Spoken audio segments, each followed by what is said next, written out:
Entering the box.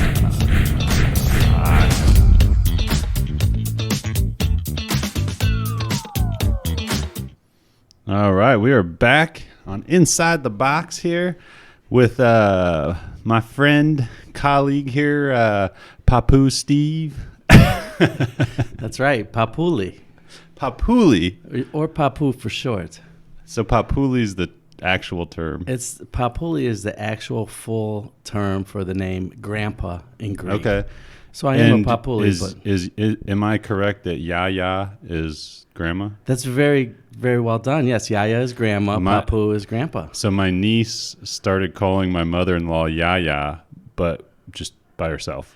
Really? Yeah. Oh, that's something, isn't it? So weird. And then we found out later it was actually Greek for it. We're like, oh, well, she's a smart little girl. Yes. Grandma is Yaya and grandpa is Papuli. I like that.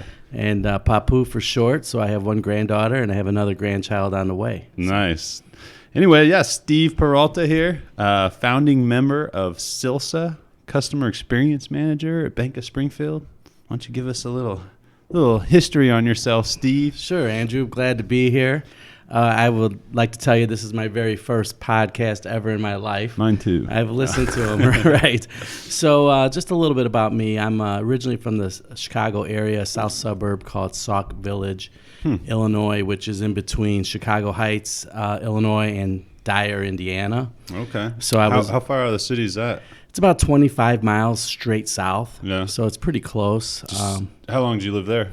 I was there until the age of 7 to 18 years old. Oh, nice. And then at 18, I went to college. I went to Eastern Illinois University. Did you travel into the city much? We used to get to the city all the time. That was our thing to do when we were teenagers. Just if somebody had a car, just take a ride. Go start some stuff and go up on top of the Sears Tower. That's what the name of the building was back then. Yeah. And drive back home. So, we used to get to the city. My sister worked in the Sears Tower for a little bit. Oh, is that right? Yeah, Okay. pretty up high, too. And then she got all freaked out after 9/11 happened. Oh, yeah. I think that's how it worked out. I don't know if that's why she stopped working up there, but she was up there, and I think when 9/11 happened. Yeah, and I think a lot of people changed their locations of work after that, unfortunately. Yeah. So you were there till 17, you said? Yeah, 18. I graduated from Bloom Trail High School, went to Eastern Illinois University, and I achieved an undergrad degree in speech communications. I had a minor in business, and then I went on and got my master's in communications and started working for a company in Mattoon, Illinois called Consolidated Communications, which was a locally owned telephone company. Telephone. Yeah, telephone business. Is this phone book style? It is phone book style. Very first job was actually a term you don't hear anymore, but it's called telemarketing. So I was that guy that would call you at dinner, interrupt your meal with your family, and ask you to sign up for services that you had no interest in signing up for.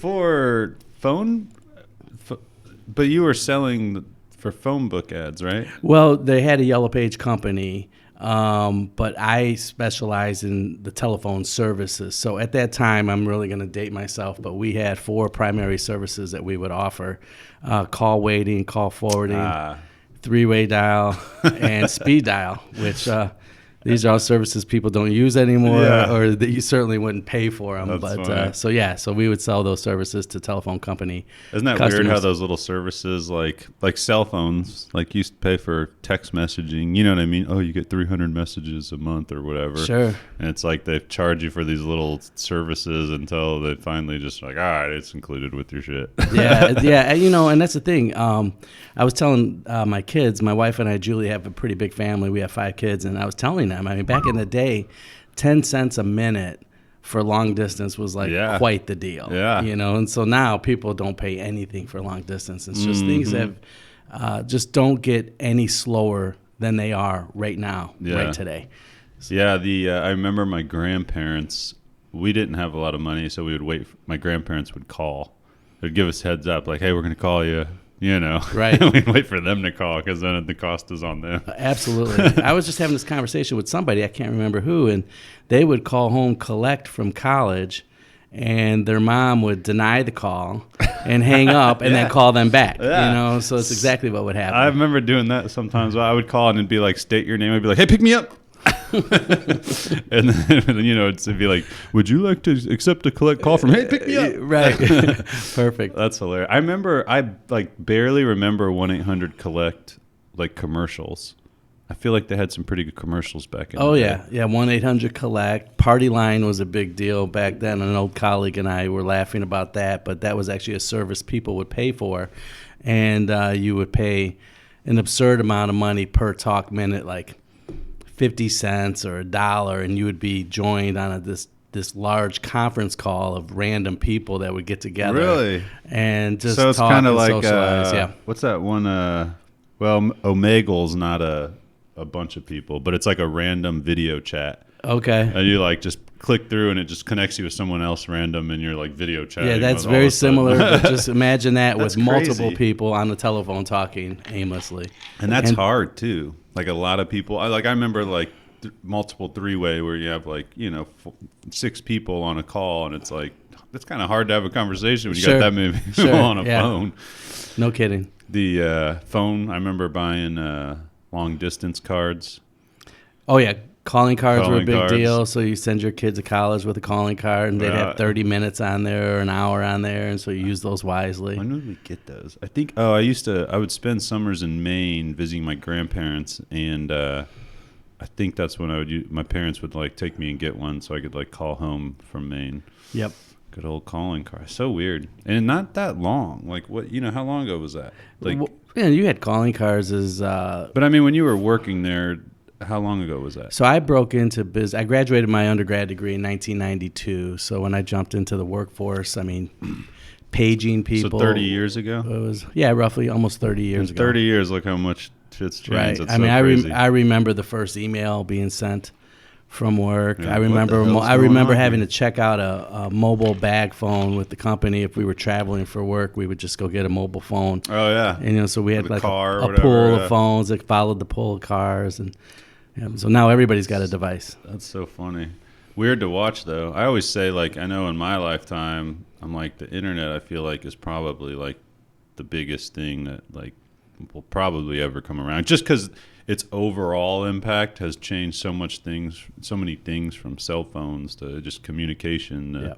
It's pretty bizarre. Really. It really is. I remember, obviously, AOL.com was a dial-up service, and the internet was just definitely, and I think still is, just disruptive. It just changes the way people communicate and do business and research and learn. I mean, it really only became super popular like, 30 years ago? I mean, around that time. Not really even that really far. Yeah. And it's just, I think the biggest challenge at that time, and probably not even different than today, is just how do you leverage it and, make the most of it and help, grow a business with internet services or learn academically with internet services, and how do you monetize that and how do you regulate it and adapt to with it, the social media, control it, it's right? Like all this shit's happening so fast, like with kids on it, and it's like we just don't know the impact 'cause it's only been not that long. I mean, social media, even, you know what I mean? That was less, not that long ago that it came around. I remember in college. 2000, I graduated college in 2009, and Facebook came around. I think a little bit before that. I remember having a college email to have to sign up, and like not that long ago. But you know what I mean? Right. It's like the impact it's having is crazy. And at that time, you weren't receiving email real time all the time, right? So you had to log into a domain and pull down your emails, and then it was very exciting, and you respond. You weren't attaching much to it because you didn't have a lot of speed, and you were probably paying $20 to $30 a month to have that connectivity. Yeah. And so it's amazing how far. As a matter of fact, I've got colleagues that left the workforce prior to the internet being invented, if you will, and utilized in business and everything that goes with that internet, social media, mobile device, right, multiple transactions, omni-channel kinds of service, and then join the workforce after that. I mean, what a culture shock. Oh, yeah. That would be for anybody, trying to pick up on that. Right. Yeah, what a huge change. I remember when I first got cable internet. Like when you know what I mean, it was always dial-up, and I was on that waiting list for cable. Sure. And that back then, it was Insight BB, I think it was called. Okay. So it was like Comcast basically back then. And I remember getting it, and I was like, "Oh, I'm gonna be the best at video games now." Yeah, it was just a big race between the phone companies and the cable companies to see who could deliver, cable or high speed to the door and bill for it and have the best quality service. And that created a lot of job opportunities. And I think that's one of the things the internet's been able to do. Is it's disruptive in that it changed the way people does business, but also it created tremendous opportunities. And I think that in life in general, that change is good. Disruption is good, and if you look at it in the right way, you can find opportunity. Yeah. So get you out of your comfort zone. Sure, it's painful at the time, but always better to face it head on.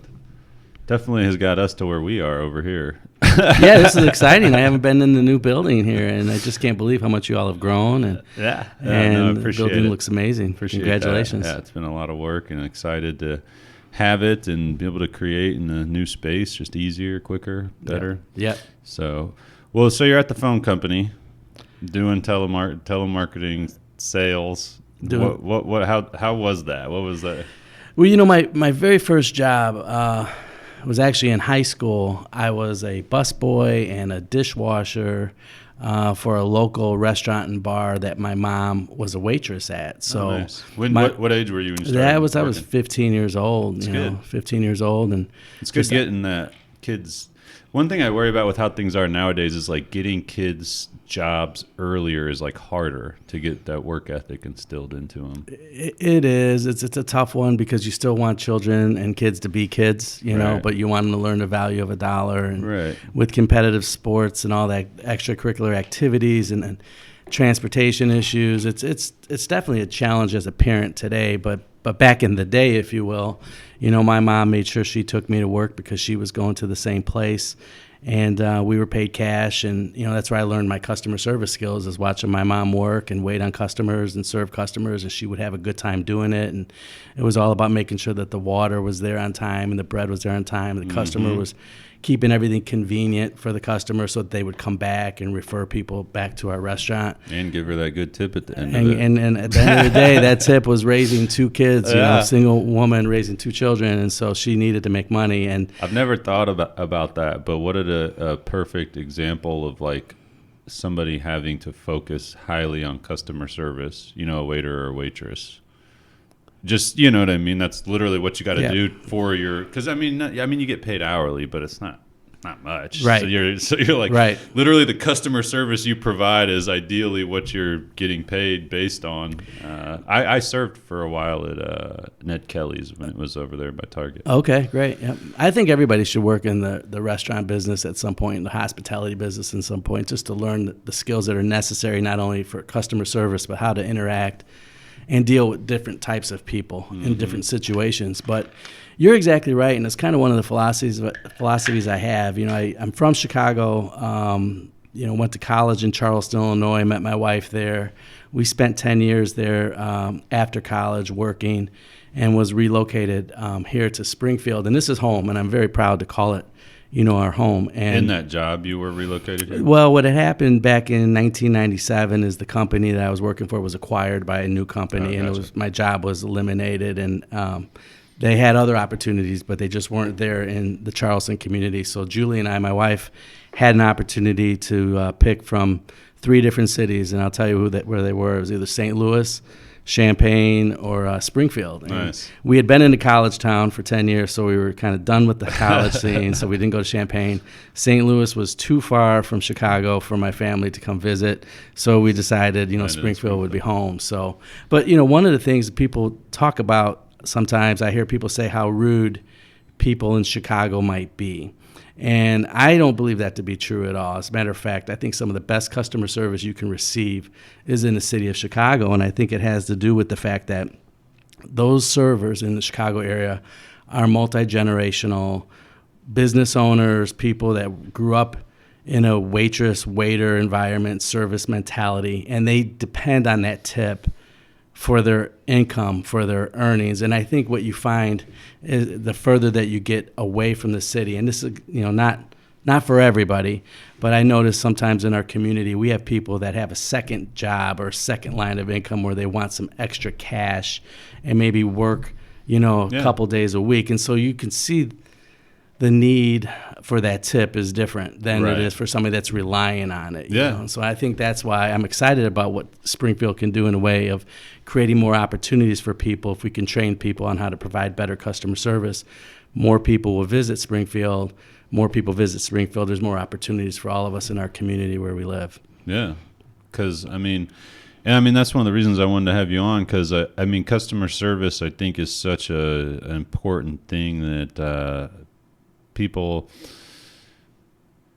I like to think people think about it a lot. You know what I mean? But it seems like sometimes it's just not. I've been to numerous businesses where it's like, or online, or when you're talking to online businesses, or they just kind of push it to the side, and it's just about like, well, you're just another person. You know what I mean? We have so many customers. Yeah, unfortunately, it's an afterthought, and really for many of our businesses right now, just finding quality people that care about helping others and enjoy it, right? Because anything that you do in life that you enjoy, you'll do well. Yeah. And so if you don't enjoy people and helping others, you're probably not going to be a great customer service professional. Mm-hmm. Unfortunately, I had a really terrible experience today over lunch. You talked about me being a papu earlier, so our granddaughter is actually visiting.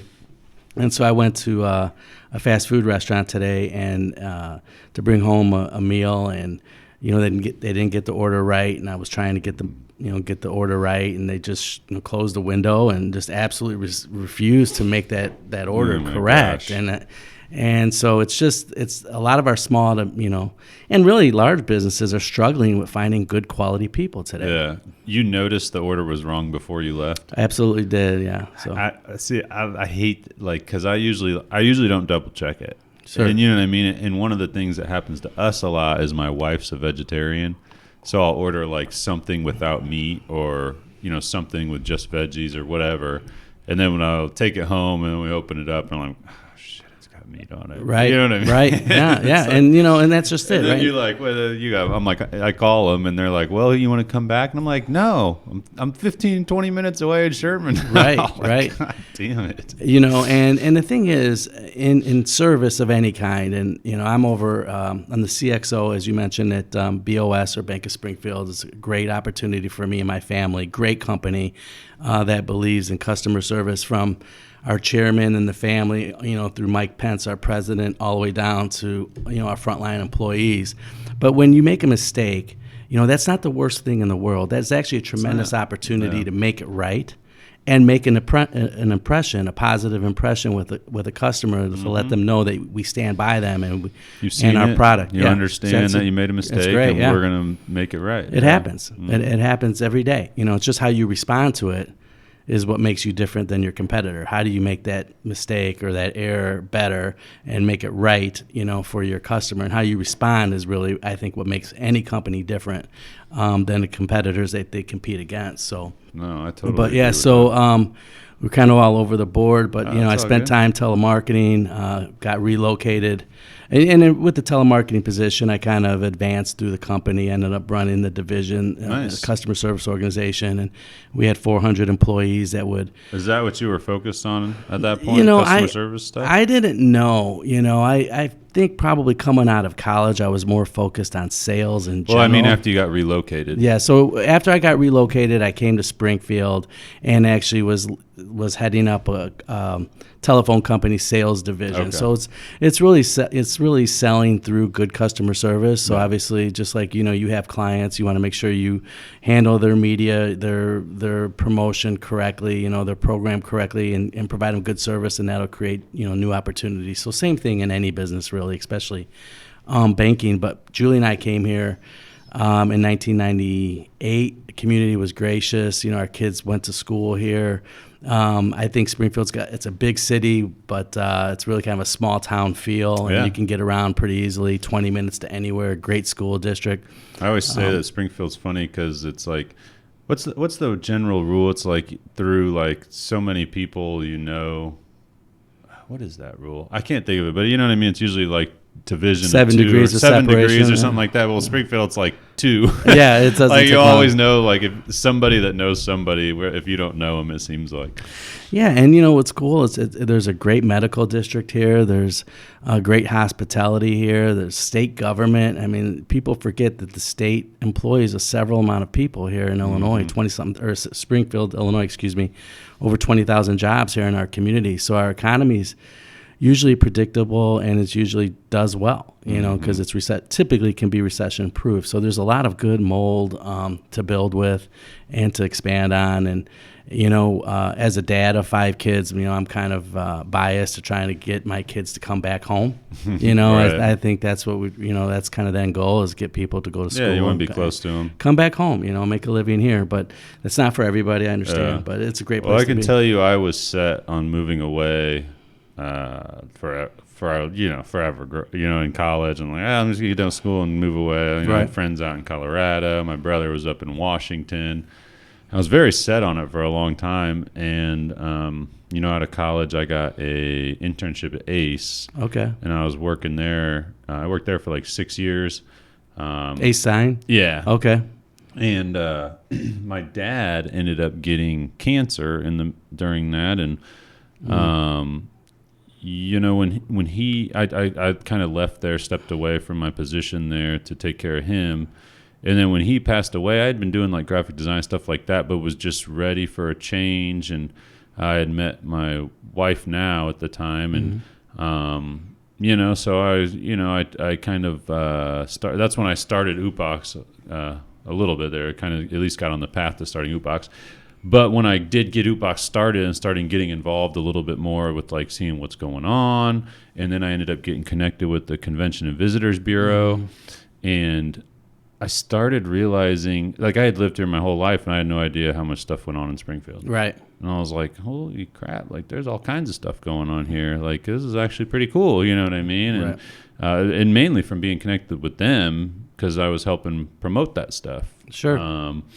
And I really started to appreciate it more, like, as I got connected with them, as I learned about it, as I kind of got embedded more. I knew people here. It seemed like any time I went out, there was somebody I knew. Right. And that's kind of a cool feeling, running into people whereas in a big city, you're kind of, just a small fish in a big pond. Right. You're a number. You can be just a number. Sure. So, no, I definitely kind of changed my mindset there. And it's, it's expensive as hell. Like, in these big cities, it's so expensive to live, man. Absolutely. Yeah. I mean, you get to have access to all of that and be close. I mean, you're going to pay for it. And I kind of get a lot of grief from some of my friends that stayed back in the area where we were raised. And I tell them, and it's the truth, that I probably get into the city and do more things than they do, because by the time they get home from work, they're exhausted with the commute. Things are expensive, and they just kind of want to stay home. Where here in Springfield, we don't have that grind on the commute, but yet if you want to go catch a ball game, whether it's in Chicago or St. Louis, or you can get to Indianapolis from here, so you're right in the middle of 3 nice cities. You can do that and make a weekend out of it, or make a long day out of it. So it's possible. Good location. Yep. You a Cubs fan? I am what they call a South Side Cub fan, which is not heard of often back in the Chicago area. So I always say people where I was raised, have a beef with me, and then of course down here, being in the collar, market with St. Louis, I get a lot of grief from the Cardinal fans here. So I'm anything Chicago. I'm not a Sox hater. But you have to pick a team, So they had a name for somebody that wears a Sox hat and a Cubs shirt, and I won't say that name here. But you have to pick a team.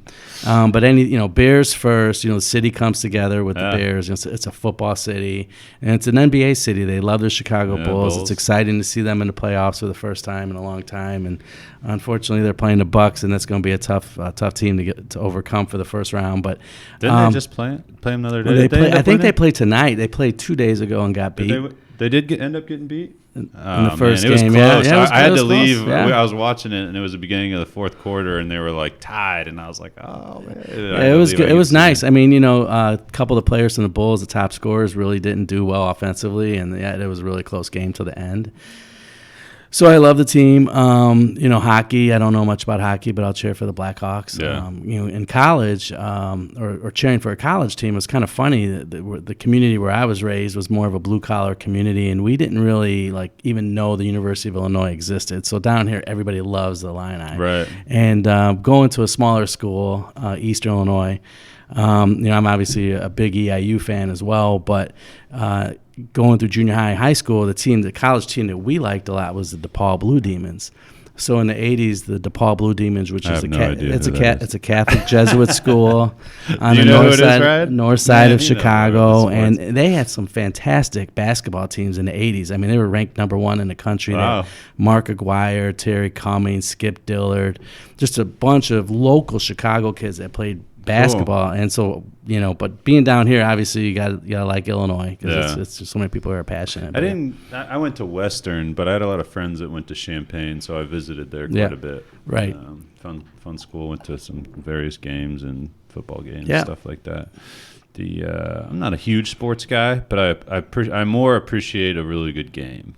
You know what I mean? Yeah. Obviously, I'm going to cheer for my teams, that are local here now. I'm more Cardinals and Cubs. Well, that's okay. But I was happy for the Cubs to win the Right. title, and they did because I think they deserved it. Their fans are loyal fans. And there were probably like 5 million people that showed up in Grant Park that were happy at the parade when the Cubs won too. It was like the largest parade I think in sports history. But I think the reason I'm Cardinals more is just because growing up I had a buddy and they had.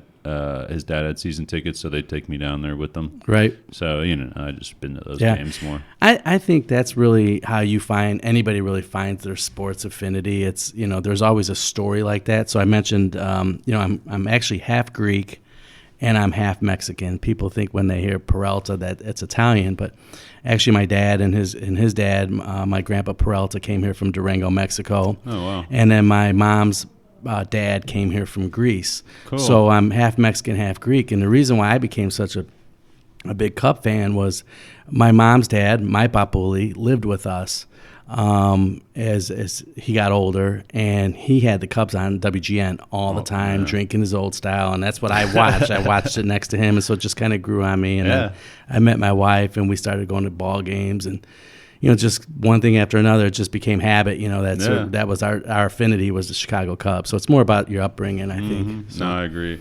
And my dad wasn't. We watched Bulls. It was Michael Jordan time, though. You know what I mean. So we were always watching the Bulls. Oh. He wasn't really super into other sports besides that. So that was pretty much what we watched. But I played that. I mean, that's probably why I went more towards basketball and like grade school and high school and stuff too. Yeah. So we for Christmas every year we always buy presents for the family, and we try to do something that makes memories. We go to the theater, or we go to a concert. Yeah.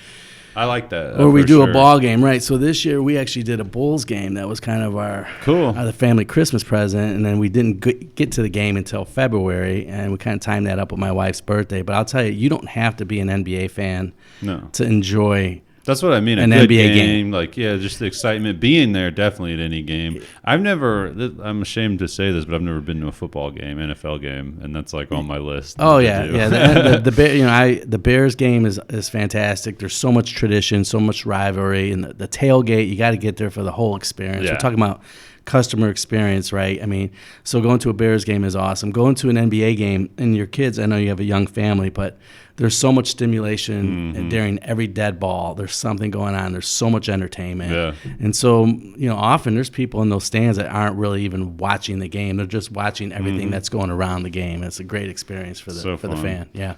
My a friend of ours, he does I don't know I can't remember what his official title is, but he does like marketing and I mean I guess you would say like customer experience stuff for the Miami Heat. Sure. So he's I always see like his like Snapchat or whatever stuff going on there and stuff he's doing, and he's like always hosting these like events and like doing things and halftime stuff. I think he helps plan some of that stuff, right? And he helps with like season ticket sales and stuff like that. Sure. You know what I mean? Like,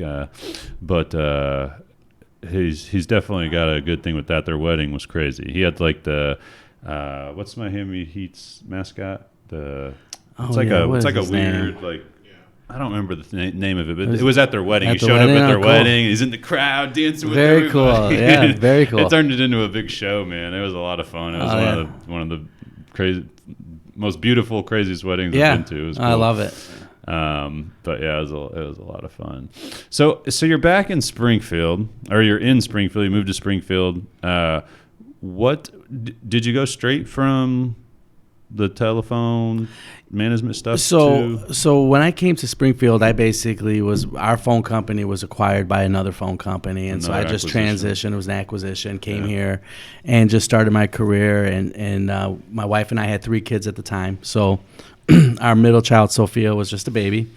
And we were able to work it out so my wife could stay at home and help raise the family, because we just didn't have a lot of network either, right? So we didn't really have family in this area. Yeah, not having help when you have kids is it's so tough. hard. Trust me. I was saying to Jessica last night, I was like, what would we do because she's pregnant, and I'm like, what would we do if we didn't have anybody to watch these 2 kids and we had to go in for you to give birth? She's like, well, I guess I'd have to go alone. I'm like, man, that seems crazy. Yeah. Is that what people have to do? That's what people, it's nuts. Yeah. Having family near you and people that, can help, your support system is awesome. But I came here, just started making my way with, at that time, it was a company that's no longer around called McLeod Telephone Company, and just made relationships and connections through managing that sales organization, selling telecom services, but continually servicing people in everything that I do.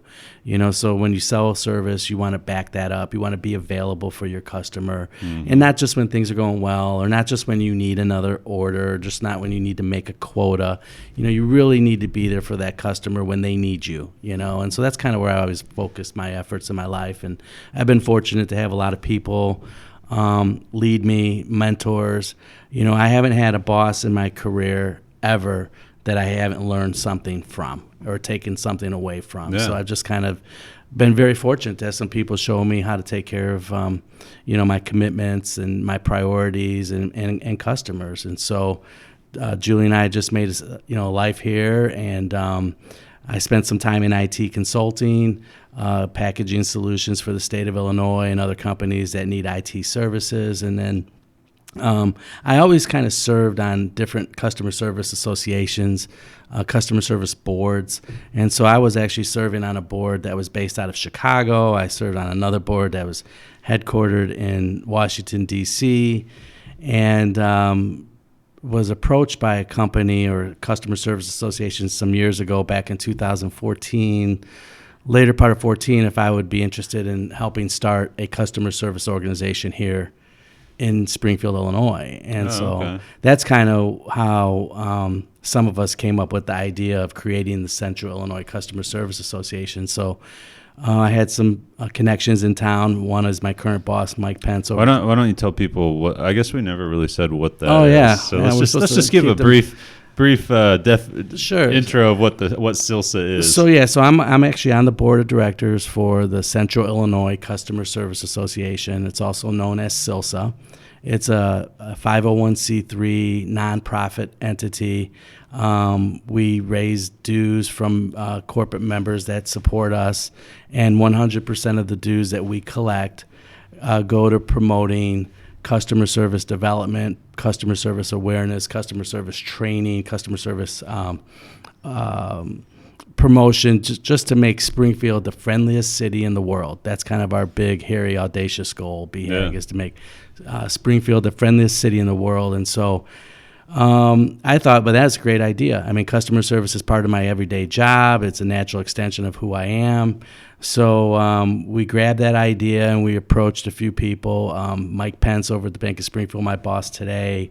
Desi Loxton over up on Amatic. Were you already there at this point? No, I was not. No, okay. So Mike and I served together on the CILCSA board, and nice. Mike had a vision about having a customer experience officer over at the Bank of Springfield, and we talked about it for some period of time, and then the timing was right for the bank as well as myself to give it a run. So I'm actually the bank's first CXO that has ever existed, and have been doing this for the last 2.5 years. So yeah, and then so we've got a lot of other founding members that are with us. Amy Beadle, who's with the city of Springfield, is a big supporter. Our board chair is excellent, Lisa Nardi. Scott Dahl's over at tourism today, but he served on the board, and we've just got a really active board. We've got about 150 members. And just so people know, I mean, one of the reasons that I wanted to bring Steve on here is to help spread awareness of this group, because I've been a member, as a business owner, I've been a member of a lot of networking groups. And I know I've told you this before, but it always seems like you're paying these dues, or I don't know, you kind of wonder what they're doing with it. You know what I mean? Like, it's like, what is all this doing? You know what I mean? What are they doing with these dues? And they're either, they're paying the people that are running it or whatever. And I think, and the other thing is they try to give you, it's, to me, and I've said this before, it's always I love it, CILCSA, because it's quality over quantity. You get into some of these other groups, and it's just like, oh, we're going to host a networking thing, twice a month or whatever, which is cool, and I'm members of them, and I go to them, but it kind of gets repetitive. Right. And I appreciate what CILCSA does as far as the quality of the speakers you bring in, and taking that money that you have to pay for a membership and really putting it into something that's going to provide a major benefit to the members. Because I've only been a member for not even a year, right? And the speakers I've seen in that time have been great. The people I've met have been great.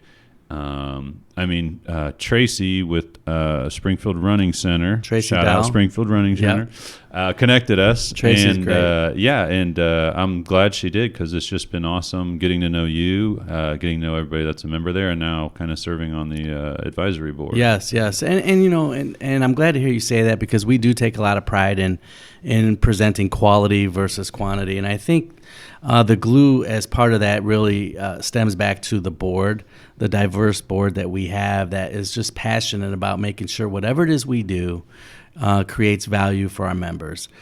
All of our members share a common challenge in how can they make their companies the best customer service organizations in their space. We all want Springfield to grow, so when we gather, it's no knock on other groups, but we're not selling things to one another. Yeah. We're really collaborating, and we're talking about how can we all leverage what we know to improve our individual organizations. And so we meet as a board once a month, and it's kind of a funny story with our board is Desi Loxton wrote with Bunamatic, by the way. Des over at Bunamatic wrote our first bylaw, which is there are no bylaws. Nice. So we actually don't have any rules as part of our association. So we get together. You can adjust as needed. And we adapt. But one of the things we don't sacrifice is quality. So we will have very heated discussions at the board level about what we want to do as far as next steps. And people are very honest with one another. But when the conversation and collaboration comes to an end, we laugh, we shake hands, and we go about our business. And the end result is really a great product for the community. Yeah. And that's why I think we've seen CILCSA grow so significantly over the last 3 to 4 years. Mm-hmm. Yeah, no, and we have who's the gentleman coming up? We've got Aaron Davis, who is going to be presenting at Hope Church on May 5th. Yeah. Great story. He actually played football for the 2011 Nebraska National Championship football team, but wow. his dad was actually a janitor, and he would help his dad to make the bills and make ends meet. And so he's got just a great perspective on work ethic and customer service, and he can connect with audiences at all different levels. And so we're excited, and this, he's flying in.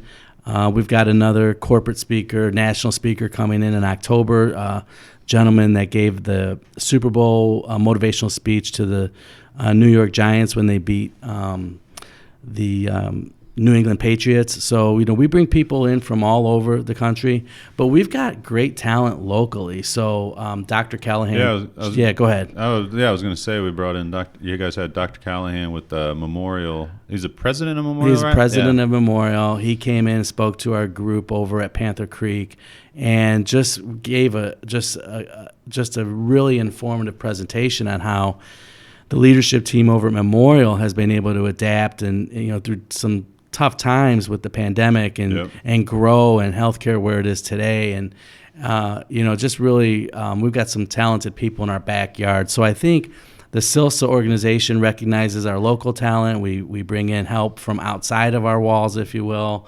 and we mix that in and we blend that with a nice mix of education, and then every other event or so, we just have a fun event. We have a social event, So one of the big events that we've done in the past, which gets a lot of people excited around here, is we put the folks over at Knights Action Park. We put the Chicago Bears on the big screen to play the Green Bay Packers, and we have a tailgate. You're at the drive-in. And you're at the drive-in. Right? Yeah. So you're at the drive-in, and the money that gets collected at the gate, we make a donation to one of the local community charities in our community. So it's just really fun. No one gets paid. We don't have any brick and mortar. Everybody does it because they want to. Yeah. I think that's important. Yeah. No, I think that shows, because like I said, it's just how many events do you do a year? So we average, obviously with the pandemic, we had to kind of scale back, but we average 4 to 6 events in the year. It just really depends. And then through our network, we also open up other opportunities and events through other organizations that invite our members. But, we deliver as a CILCSA organization 4 to 6 members, half of those being education, half of them being social. More. When did CILCSA start? 2015 is when CILCSA was founded. So I remember we had like $2,000 is all that we had, and it was barely enough to do an event. Yeah. And we did, and every year it's just grown year over year. And the board takes a lot of pride in the fact that we spend every dollar that we get, and it goes back to the program, and we're very transparent with that. What I like to think about is, with it growing and there being more money that goes in, knowing that you put that money back out there, the better the speakers and the better the events the future holds. You know what I mean? Because, unfortunately, I say unfortunately, but, someone that's a better speaker, has more experience, or has something else, it just kind of gets... You have to pay more for that. So I think that's pretty cool to think about, where that could be at someday if you're bringing in some, if enough businesses become part of it and you're bringing in, you're already bringing in, pretty, well-known speakers that are very good speakers. But just thinking about where that could lead is kind of interesting. And we've had a lot of discussions. I think one of our challenges as a board is that we're all volunteers and we all have full-time jobs. That's tough. And so it's like, okay, how do we do all these things? Especially if you have families also. We have families. And we all, we have positions. Most of the people on a board have, leadership roles within their companies, so they've got a lot of responsibility. So it's really balancing, okay, here's all the great things we can do, for our members, but okay, what really can we get done? And that's a tough one, and that's a great problem to have. I think we'd like to see just even more engagement from our sponsoring members, if you will. Our engagement's pretty good, probably 60% of our members, 70% of our members will come out. That's what I was going to say. Do you mean just people that come out? The people that come out, because we average about 100 to 150 on the high side people that will come to an event. Mm-hmm. And we have more members than that. And and when you're a member, you can bring. You can, we're very flexible. Yeah, we're again no bylaws is kind of our first bylaw, but we can invite people to witness and participate in an event. And if they like it, they can join. We're very flexible. But I remember talking with Gloria Sheedy over at Sheedy Shores Wine Garden, who's also a member, and she was at a presentation, and we had probably again, this was probably coming right out of the pandemic, so we might have had like 70 or 80 people there. There just wasn't that many people there. But I remember Gloria saying, Steve, these are great programs. What is it going to take to get more people from our community to come out? And I think that's the thing we try to balance. And, you try to offer a program in the morning, but then the people that are busy in the morning can't make it. You offer a program, right. No one seems to really want to do a lunch program, so then we usually go late afternoon and continue that into a sponsor. But we'll continue to work at it and add more members. I think that's always tough. Because, some people's availability is just morning, some is the evening, and it's probably always something that you got to battle. Yeah. I was thinking about that with our grand opening. Like, what's the best way to handle this? Yeah, when's the best time? You know what I mean? So it's Friday the 13th, right? That's right. That's my day, baby. Did you do that by design? Oh, yeah. It's also the day. So we got this golf car giveaway coming up where you're going to be able to, I don't know if I've told you about it, but you're going to be able to enter to win a golf car. Okay. We're doing it with the Memorial Health Championship, the local professional golf tournament, and Michelob Ultra is also a sponsor of that in County Market. But every Friday we'll be out at a different bar or restaurant, and then on Thursdays we'll be at County Markets. But that Friday the 13th is technically our kickoff. It's not like advertised really, so those are watching this get a little inside scoop to be able to come out and have a chance to get qualify. Right. But then after that, every Friday will be somewhere where people can qualify. So, so that's exciting too. Yes. Just everything kind of seems like it's falling into place. And I was pushing for that day. I was kind of bummed because we were trying to book bands and people were booked, and I was like, man, it's just not going to work for this day. I really wanted to be on this day. And we ended up, out, so we're excited. I know many of our board members and our members at large are planning on coming out and supporting you. I think what you're doing for the community and our community businesses, and I know you have a national footprint with your client base, is amazing. We definitely plan on attending. Yeah, I'm excited. I appreciate the support that I get from the people, and like I said, it was just nice when I met everybody, how I guess you could say welcoming and just interested in what was going on. Sure. And trying to help where they could, or connect me where I needed to be connected or whatever. And I've got that a little bit in other groups, but definitely nowhere near as much, I would say. I don't think. Well, it's really all what we make it as a community, So the city's behind us. We've got a lot of our state agencies that support us.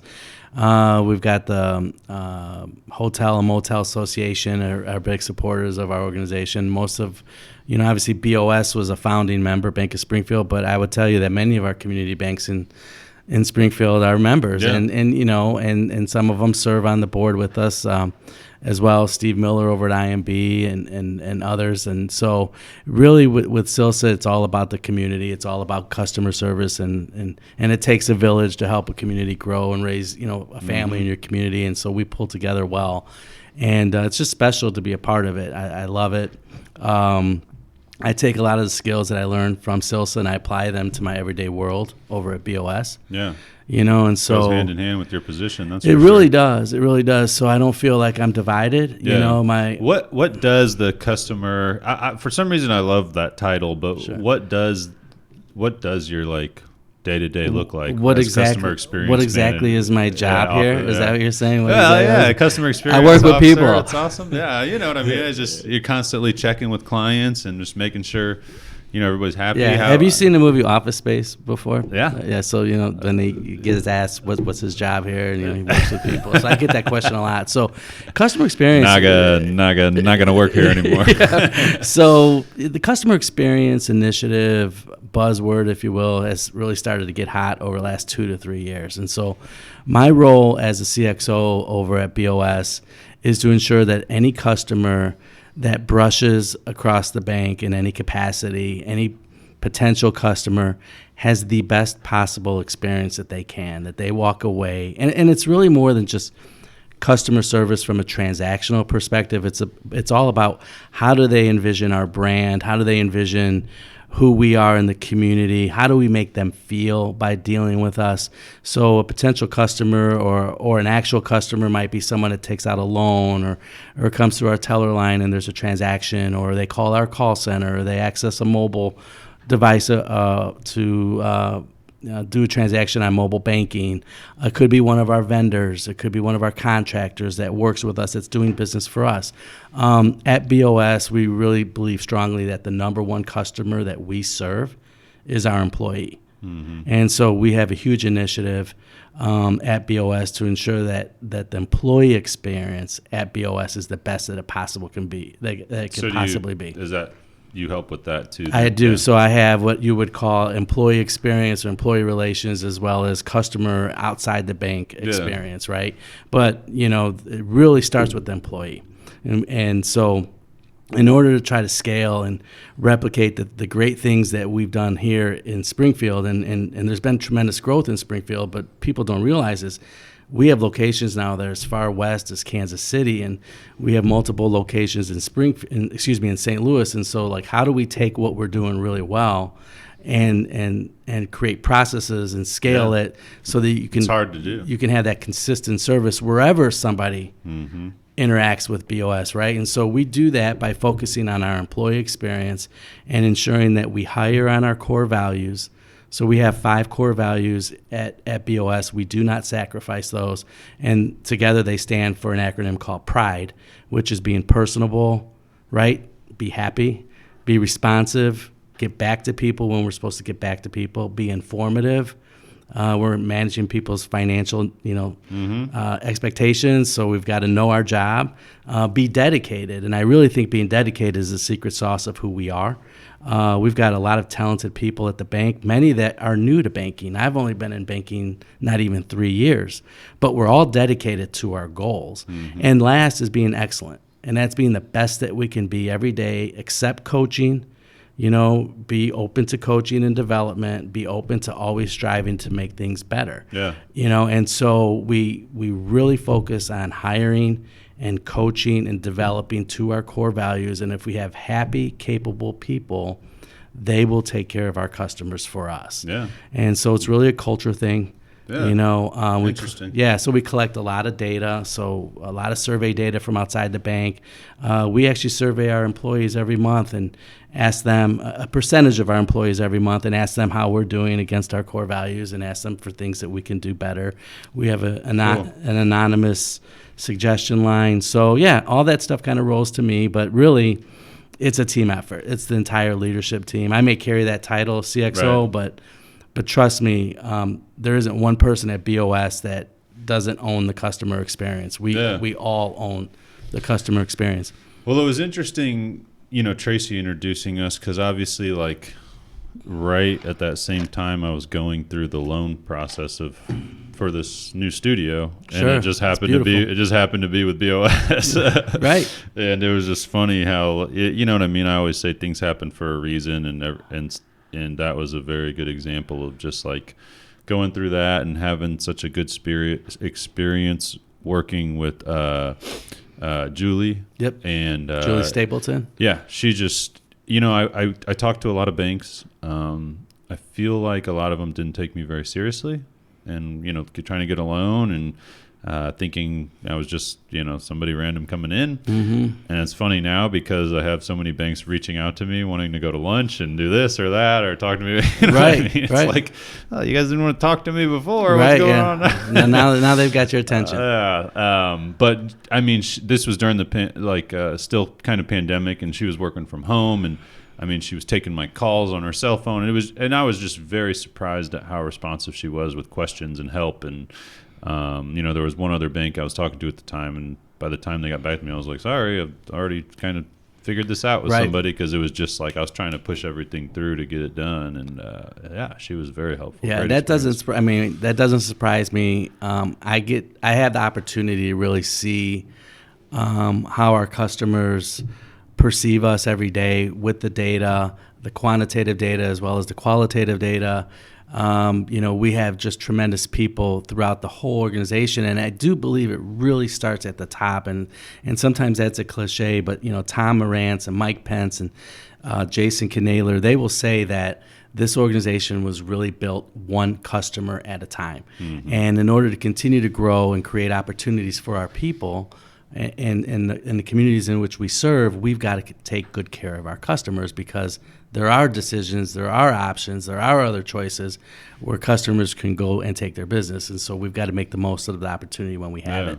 It's kind of amazing how many like local banks there are. Yeah. I never really thought about that before, but there's like, I feel like 5 or 6 different pretty, I mean, I don't know if you say big, but like local, banks, which when I started this business, I was I needed certain functionality from the bank, and I needed them to kind of integrate with the software I was trying to use. And, I had to go with like a national bank because of that at first. But then during the pandemic with the PPP loans and stuff like that, I was just getting, you know what I mean? I almost didn't even get any money at all because they weren't prioritizing me. I was just small potatoes to them, you know what I mean? And all my friends and people I know that were banking with, local banks were getting theirs, immediately submitted. And I was like, geez, it kind of put things in perspective a little bit, you know what I mean, as far as the customer experience or customer service and stuff Absolutely. like that. I mean, so we say it all the time. There's typically a bank on every corner of every intersection where we are located, right? And we tell our employees that every bank has the same, money, has cash, has a mobile platform, has a call center, right? So everybody has those basic fundamentals, those pillars, if you will, in doing business. And the only thing that really makes us different than those guys across the street, so to speak, is our ability to develop a relationship and a meaningful experience. And doing that in a way in which, at a point in time where our customer needs us, not when we necessarily need them, but when they need us. And so we can bank anyone, anywhere. And that's something that I didn't realize when I joined the company. And so, and that's what we let our employees know, is that we can bank anyone, anywhere. So yes, there are banks on every corner in our communities where we serve, but we have customers all over the world that we can help. Perfect example of that is I mentioned to you, I have 5 children, and I'm proud of all of them. My second child is named Alejandra, and she actually works for an ad agency that's based out of San Francisco. She works in Chicago. She travels all over the country doing public relations type of work, and they needed a lender. They needed help during that pandemic, and they were not getting a call back from their provider, their bank in San Francisco. And so Bank of Springfield was able to help a national agency. So, we just got to keep our eyes open, ears peeled back, take care of the customer in front of you. And the same skills, the same mindset goes to a small business here that might just have somebody walking off the street. You don't want to judge a book by its cover. Give everybody the benefit of the doubt, treat them as in the way you'd want to be treated, and let the relationship evolve from there. So there's a tremendous amount of opportunities, but it's difficult. It's difficult to communicate with customers in a fast-paced world. It's difficult to get a hold of somebody when you need to get a hold of them. I challenge you. You talked about 1-800. We were talking about 1-800 something earlier. I mean, you can't. 1-800 collect. I mean, I challenge you to find 1-800 anything anymore. And so one of the things I'm proud about our team is we have a call center organization that receives a significant amount of calls every month, and every one of those calls, or I would say 96% of those calls, are answered on the first ring by a real person. So we Cool. our elderly customers appreciate it. I appreciate it. So it's tough. I would it's too. Tough. It's tough. But the CXO role. So we do a lot of celebrating. We love to celebrate when someone creates a wow experience for somebody outside the bank. We also celebrate wow experiences when we're serving each other well inside the organization. Our leadership jumps in, but we also stub our toe. I mean, we do things that an experience didn't go as well. And you learn from it. And we learn from it, and our customers let us know, hey, you missed the mark on this one. And so it is not unusual for myself to make a phone call to a customer and apologize. Senior management gets involved. There are customers that they will call, and and customers are just completely surprised that our leadership team is reading the surveys and care enough to make an apology call. That's awesome. Hardest part of having, between CILCSA and your position at Bank of Springfield, being in charge of customer service stuff, one of the questions I ask a lot of times is hardest part of being like a business owner. But how about the hardest part of a role like customer service experience officer? Yeah. So I think, and that's a great question, because it is a challenging role, because there's a lot that goes into it.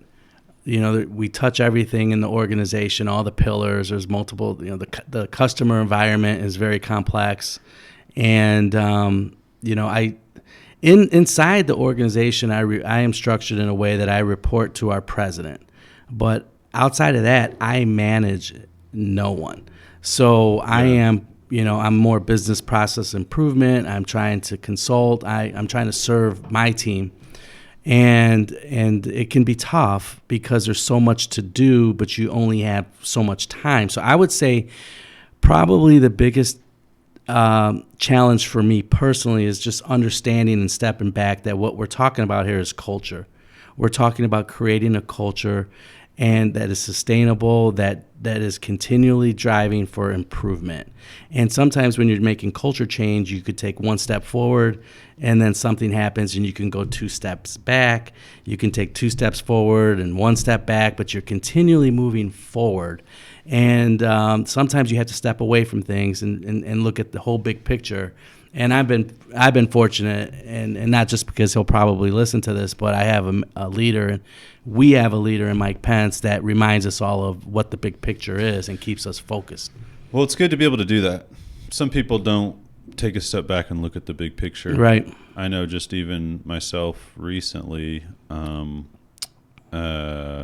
been meeting with each of the team here individually and just talking over everything with the business, everything going on, the process, just everything about the business, and how do we better it? How do I give you guys a better experience? How do I make sure you're happy? Stuff like that. Right. Just wanting to make sure everybody's, again, with culture, It is. And then I think too, Andrew, it's making sure that you have values that are identified and are not just words that you throw on a wall, but these are values that represent who you are and what your organization is, and you actually live them. You don't have to think about them; they are who you are.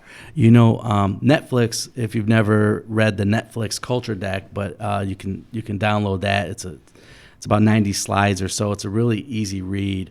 But the CEO of Netflix says that they value their core values so much that they promote or hire on their core values, but they also fire on their core values. And they also believe in something that they call no brilliant jerks. And a brilliant jerk is someone within an organization that is very, very, what I would say, highly functional, excellent at what they do. They're very technical. They're the best in that craft of whatever it is they do. They could be the best physician in the hospital. They could be the best accountant in the company. But they're just bringing down. But they break a lot of glass. Yeah. And so much that their deliverables and don't make up for the amount of glass that they have broke, and so the organization is stifled. So leaders really got to be behind the fact that they believe in their core values.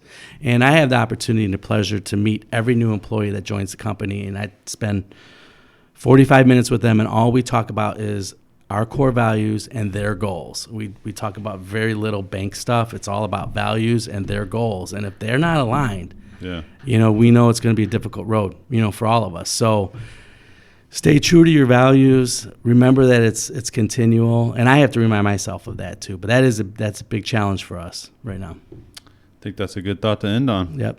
Well, great. How about CILCSA? What's the best way people can join or come check out an event? Well, you're gonna ask that, so I would say Google Central Illinois Customer Service Association, and our website will pop up. If you want to give me a call personally at 217-553-0008, you could do that. We're always open, allowing people to participate and engage in one of our events, and go from there. Come check out the May 5th event and see whatever it's all about, and then they could join after that. Yeah, look us up online or give me a call, and we'd love to have you. Awesome. Well, thanks a lot for coming on, Steve. Good having a conversation, and hopefully everybody that listens to this will learn a little something about CILCSA. Thanks a lot, Andrew. Congratulations to you, too. Thank you. I appreciate it. Bye.